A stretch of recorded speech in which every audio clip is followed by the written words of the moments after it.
2024년 구단별 셀러리 캡이 발표가 됐습니다. 요것 때문에도 좀 꽤 시끄러운데 요게 저 만들어진 게 2023년에 이제 그 만들어진 거죠. 경쟁 균형세 제도 뭐 이렇게 하면서. 그러니까 적용은 2023년도부터 됐고요. 그렇죠, 그렇죠. 실질적으로 만들어진 건 2019년도 연말에 19년에 만들었군요. 예, 19년도 연말에 만들어져서 꽤 오래됐네요. 공식 그러면. 발표된 게 2020년도 1월이었어요. 그러니까 그때 어떻게 했냐면은 네.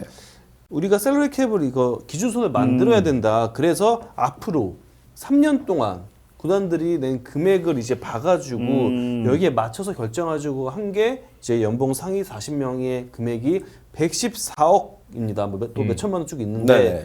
이게 기준선이 된 거죠. 그래서 사실 하기로 한 지는 꽤 시간이 많이 흘렀는데 이게 좀 더 뭐 더 그 전으로 시계를 돌려보면은 어떤 일이 있었냐면은 구단들이 이제 한 2017년, 18년 이때부터 좀 야구 인기가 좀 떨어지기 시작해요. 그렇죠. 예, 네. 하향세를 타기 시작하는데 여전히 선수 몸값은 계속 높다. 올라가고 있고 뭐 FA 금액도 뭐 100억 원대 계약이 막 나오고 그랬잖아요. 그때 이제 구단들이 얘기를 한 게 FA 계약 규모 상한선을 만들자. 100억. 100억. 아, 네. 맞아요. 그 네, 얘기가 맥시멈 있었죠. 맥시멈을 그냥 맥시멈 네. 100억, 4년 100억으로 상한선을 만들자. 네. 그 이상은 못하게. 예, 계약 규모를 그냥 제한해 버리자. 이런 얘기를 이제 구단들이 하기 시작한 거예요. 그럼 여기 또 이제 선수협이 반발을 따로 했죠. 반발했죠. 네, 이건 공정거래법 백지화. 네, 위반이다. 이거는 법률적으로 소지가 있다. 그렇죠. 맞지 않는다라는 얘기를 했고 그러면 어떻게 할까라고 하면서 물론 주도는 이제 KBO 실행위원회 이사회가 했지만 선수협의 의견도 조금씩 이제 관철이 되긴 합니다. 그래서 여러 가지 얘기가 나왔고 그때 선수협이 주장한 것 중에 또 하나가 FA 등급제였어요.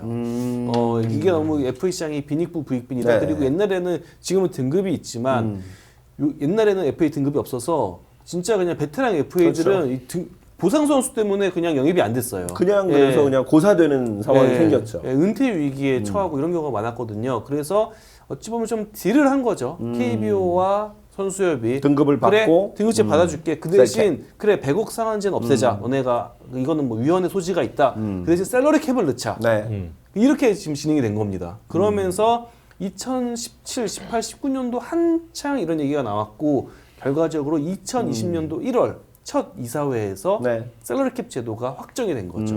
그래서 적용을 이제 하기 시작한 거고 23년도, 24년도 했고 처음 발표가 25년도까지였어요. 근데 아시겠지만 올해 7월쯤에 25년도 이 샐러리 캡 기준선을 좀 높이자라고 좀 변경이 됐잖아요. 한 20억 가량이 올라갑니다. 그래서 134억, 뭐 137억이라고. 네, 137억 정도 됩니다. 맞습니다. 그러니까 지금 네. 현재는 114억인데. 네. 137억으로 이제 내년에 이제 이게 적용이 되는 거죠. 네.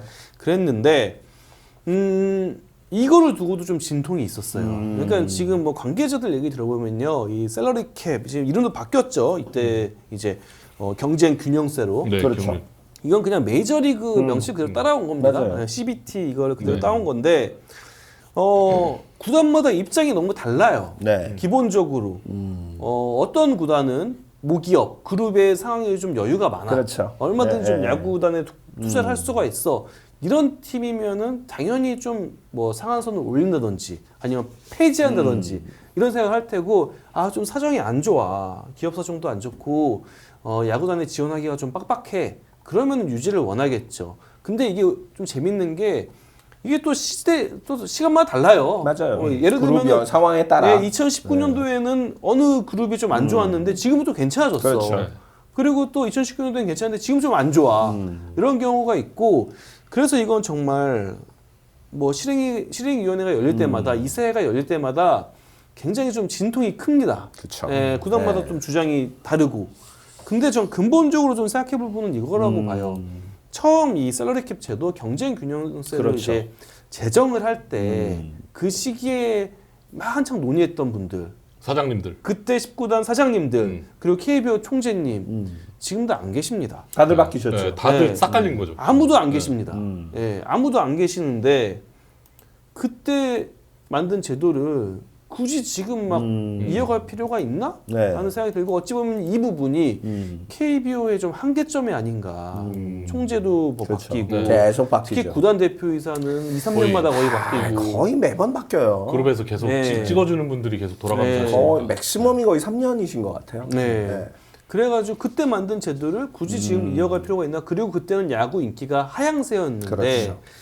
좀 지금 반등을 또 높게 했잖아요. 특히 올해 1,000만 관중 시대를 열었고 사실상 이때 2019년도, 20년도 구단 수익과 현재 구단 수익의 규모도 좀 차이가 많이 그렇죠. 나긴 해요. 매출로 봤을 때 무엇보다 중계권료만 지금 각 구단이 100억 원 가량을 받고 있어요. 1년에. 그렇죠. 예. 그때보다 중계권 많이 올랐잖아요. 맞아요. 여러 가지 좀 달라졌는데 5년 전, 6년 전에 고민했던 이런 제도를 굳이 이어가야 되냐 이런 게 또 하나 있을 테고 또 하나 당시 이제 이 셀러리 캡 뭐 제도를 논의했을 때 2019년도, 20년도 논의했을 때 이제 실행위원회에 계셨던 분 중에 한 분이 이분이 좀 지금은 단장을 물러나셨는데 네네. 이분이 좀 미국 스포츠에 해박하세요. 뭐 이러면 다 이제 아실 것 무조건, 같은데 특정할 것 같습니다. 네. 아실 것 같은데 그때 그분이 이런 얘기를 했어요. 뭐가 이게 셀러리 캡 제도냐? 셀러캡 왜 하냐? 네, 왜 하냐? 그러니까 셀러리 캡 제도가 왜 만들어진지 알고 하는 거냐 도대체? 너와 나의 KBO 가. 하는 소망님이 딱 그 질문을 해주셨어요. 셀러캡 왜 하는데? 네. 네. 왜 하는데 그러면 우리가 왜 하는지 한번 돌아보면 미국이 먼저 만들었어요. 미국 프로스포츠에서 시작된 게 이 셀러리 캡 제도예요. 그렇죠. 왜 만들었냐면은 구단 운영의 안정 장치를 만들기 위해서 한 거예요. 파산을 막는. 맞아요. 그죠? 구단들이 FA 두고 뭐 치킨 게임 하지 않기 위해서 너무 과하게 투자하지 않기 위해서 선수들을 향해서 그래서 안전 장치를 만드는 게 셀러캡 제도고 이 상한선을 지키면은 구단 운영에 좀 안전하게 할 수 있다. 그렇죠. 구단이 그래도 안정적으로 운영이 된다. 이런 안정 장치를 만들려고 만든 게 셀러캡 제도예요. 쉽게 말하면은 이 언더캡이면은 그렇죠. 우리가 크게 매출에 손해 보지 않는다. 적어도 흑자. 흑자를 유지할 수 있다. 적자 폭이 커지지 않는다. 네. 이런 안전 장치인 거거든요. 근데 KBO에 그게 있냐는 거죠. 그렇죠. 예, 그때 그분이 좀 강하게 반발하신 부분이 이거였어요. 그래, 그럼 만들었어. 언더캡으로 유지해. 그럼 구단 흑자나?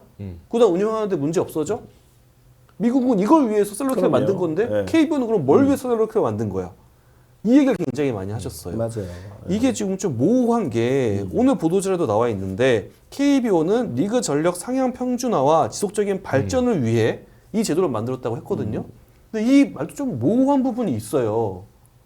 그러면 상향 평준화를 위해서 네. 이거를 왜 하죠? 그럼 언더캡이면 전력 상향 평준화가 돼야 되는 거고 그러니까요. 지속적인 발전이 이루어지나요? 예. 그러니까 뭔가 이게 그냥 이랬던 거예요. 당시 2019년도에 이제 KBO 리그 각 구단 분위기는 운영비 너무 많이 든다. 그렇죠. 선수 물값 너무 많이 올라간다. 좀 줄이자. 근데 나만 줄이자고 하면 안 되잖아. 그렇죠. 그러니까 같이 줄이자. 같이 이렇게 줄이자, 많이 같이 합식하자. 내리자. 네. 이런 거를 이런 의도였고 이런 거 들고 찾아봤겠죠. 해외 사례를. 그렇죠. 그러다 보니까 셀러리캡이 나온 거예요. 근데 셀러리캡이 왜 만들어졌는지까지는 도달하지도 않은 상태로. 그냥 셀러리 캡을 그러니까 도입하면 네. 다 같이 낮출 수 있다는 명분이 된 거죠. 네. 그러니까 그 셀러리 캡의 그 외에 대한 부분이 빠져 있고 그냥 제도만 갖고 온 전체적으로 느낌이에요. 돈을 많이 쓰니까. 그래서 아마 지금 이제 뭐 저희 크보 오픈호 보시는 분들 중에도 미국 스포츠 좋아하시는 분들 많이 계실 거예요. 그러면 이제 NFL이나 NBA나 뭐 메이저리그는 셀러리캡 제도는 아니고 지금 KBO에서 얘기하는 뭐 경쟁 균형사 제도인데 사치세 제도죠 사실상. 그걸 보면은 이 상한선 기준선이 계속 움직입니다. 네. 리그 전체 매출에 따라서. 그렇죠. 리그 전체 매출이 크게 뜬다. 지금 뭐 리그가 잘 돼. 예를 들어서 NBA가 잘 돼. 세계적으로 좀 매출이 돈이 많이 들어와. 그러면 상한선이 그 퍼센티지에 맞춰서 계속 올라갑니다. 그렇죠. 그게 매년 바뀌어요. 고정돼 있지가 않아요. 맞아요. 그렇게 해야지 안전장치가 되는 거죠. 구단들도 여기에 맞춰서 그래. 우리는 그냥 이 제도에 맞춰서 살게. 그러면 손해는 보지 않으니까. 그렇죠. 이런 걸 할 수가 있는 거죠. 기준선이 돼야 되는데 구단 운영에 지금 이 KBO 리그 셀러리캡 상한선 이 기준선이 운영의 기준선이 될까요, 과연? 그러니까요. 그리고 각 구단들마다 그러니까 뭐 상황이 너무 많이 다르기 때문에 네. 이걸 명확히 어느 지점이다라고 평균을 내서 가기가 되게 어려워요. 지금 이제 그 보도자료에도 그 부분이 나오는데 리그 상향 평준화와 지속적인 발전을 위해면 사실 이게 없어야 되는 거죠, 사실. 네. 그래서 팬분들이 이런 또 의견도 많이 주세요. 그래, 상향 평준화. 그러면은 돈 안 쓴 구단은 쓰게 해야 되는 거잖아요. 그렇죠. 그래서 사실은 지난 여름에 이런 얘기가 나왔대요. 어쨌든 이제 증액이 됐잖아요. 20억 네네. 원 이상 기준선이. 138억으로. 그때, 그때 이런 얘기가 나왔대요. 이거 증액하기 전에 하한선을 만들자. 하한선도 하한선. 만들자. 네, 하한선 지금 아래도. 상한선이 생겼으니까 그러니까 지금 NBA가 하한선이 있어요. 이 이상을 써야 돼요 모든 구단이. 근데 그럼 우리도 하한선을 만들자 이런 얘기가 나왔는데 이거를 반대한 구단이 하한선은 그냥 안 만들었으면 좋겠습니다 하면서 수락을 한 게 20억 원 가량 증액이 된 거죠. 증액이 되고 그 하한선을 결과는 두지 말자. 두지 하한선을 않기로. 두지 말자. 네. 그래서 지금 하한선은 없는 거죠. 네, 하한선이 KBO. 없는 거죠. 하한선은 말 나온 없대 김에 오늘 증액이 된 볼까요? 거죠. 네. 24년 구단 네. 연봉 상위 40명 합계 금액 네.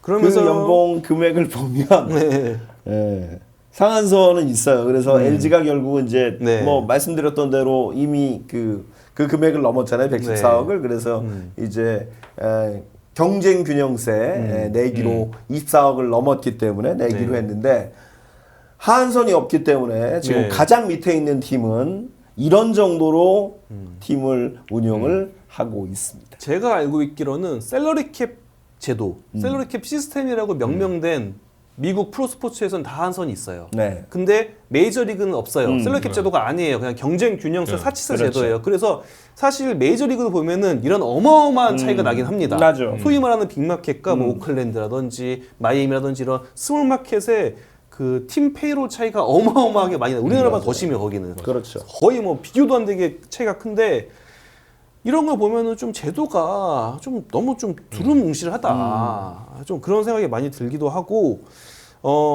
지금 어찌 보면 기아도 조금 비슷한 고민에 빠져 있습니다. 우승을 다행히 했으니까. 예, 다행히 기아는 20억 원 가량이 상한선이 올라간 그렇죠. 그런 이제 혜택을 누리게 되긴 했지만 어쨌든 우승을 하면은 팀이 좋은 성과를 내면은 선수한테 그만큼 보답을 해줘요. 그만큼 연봉을 많이 올려줘요. 특히 그렇죠. 활약한 선수들은 김도영 선수 연봉 지금 굉장히 또 이슈가 되고 있잖아요. 그러면 어쨌든 자연스럽게 팀 연봉 규모가 올라갈 텐데 근데 막 셀러리 캡에 맞닿아 있어. 그렇죠. 이건 또 지켜야 돼. 맞아요. 야, 너 잘해준 건 아는데 우리가 이거 초과하면 안 안 된다. 돼가지고 못 올려주겠어. 이게 과연 경쟁 뭐 상향 평준화와 지속적인 발전에 부합하는 일일까요? 그러니까 참 저는 그 좀 더 고민을 하고 이 제도를 만들었어야 된다고 봐요. 셀러리 캡 필요해요. 그렇죠. 필요하긴 필요해요. 왜냐하면은 그 당시로 이제 시계 돌려보면은 뭐 FA 가격이 100억 원이 넘었고 야구단 운영비가 뭐 450억, 500억 원이 1년에 드는데 야구 시청률은 계속 떨어지고 네. 관중은 계속 줄고 있고 그때는 위기였으니까 이런 안전장치가 필요하긴 했죠. 근데 이 장치를 만들려면은 좀 더 치밀하게 고민해서 좀 더 지속적으로 좀 통용될 수 있는 네. 그런 제도를 만들었어야 되는 게 아니었나. 자, 결국은 이제 LG만 138억으로 넘어갔어요. 지금 넘어서서 결국 이제 경쟁 균형세 상한 대비 24억 2,978만 원을 초과했기 때문에 절반을 내야 LG는 됩니다. 그 액수의 네. 절반인 12억 가량을 12억 네. 1천만 원 정도를 네. 야구 발전 기금으로 내게 됐습니다. 처음으로 넘어가면 저 초과분의 50%를 이제 내야 되기 때문에 두 번째 초과하면요. 두 번째 초과하면 이제 100%를 내야 다 되고 내고. 그 다음에 이제 지명권이 아, 그 1라운드 지명권이 맨 아래로 가게 되죠. 9단계 하락이기 네, 때문에 이게 9단계 굉장히 하락인데. 치명적입니다. 그래서 네. LG는 의도적으로 이번에 24년도에는 초과를 하고 네. 25년도에는 다시 언더캡으로 가는 캡 기준선 아래로 가는 그런 전략을 세웠고 이 부분이 이제 선수들 연봉에도 보면 나오는데 박동원 선수의 연봉이 올해 25억 원으로 네 아마 류현진 선수랑 오. 같이 제일 많았나 그랬을 거예요. 하여튼 그렇군요. 최고 연봉이었어요. 그러니까 박동원 선수가 FA 계약 4년 FA 계약을 했는데 네. 그 금액의 상당수가 올해 이제 좀 많이 받는 걸로 됐고 이제 내년에 또 줄겠죠. 그런 식으로 해서 LG는 24년도에는 터트리고 가자.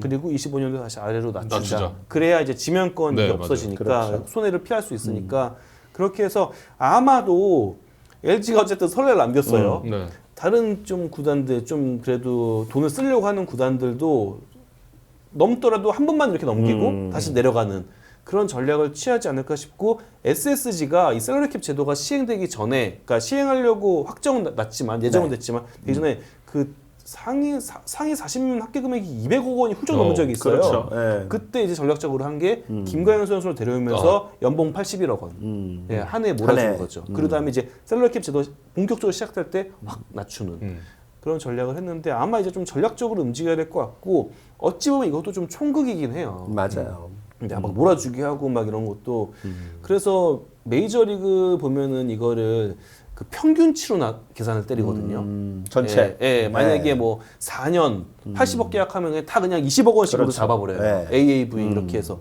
그런 부분도 좀 필요한데 그런 것 또한 고려되진 않았거든요. 그냥 이게 계약금만 약간 편법들이 많이 예, 숨어 있어요. 예, 편법을 예. 할 수 있는 그런 구조적인 부분이 있어요. 그래서 계약금만 이제 연수로 나눠가지고 하고 실제 지급 그 다음에 이제 실제 지급액인데 이 또한 어떻게 보면은 좀 구단이 조절할 수 있는 부분이 있어서 저는 뭐 25년도까지는 하기로 했으니까 네. 하는 건 맞고 그 다음부터는 한 번 더 좀 잘 고민을 해봤으면 좋겠습니다. 그러니까 필요한 제도는 맞는데 네.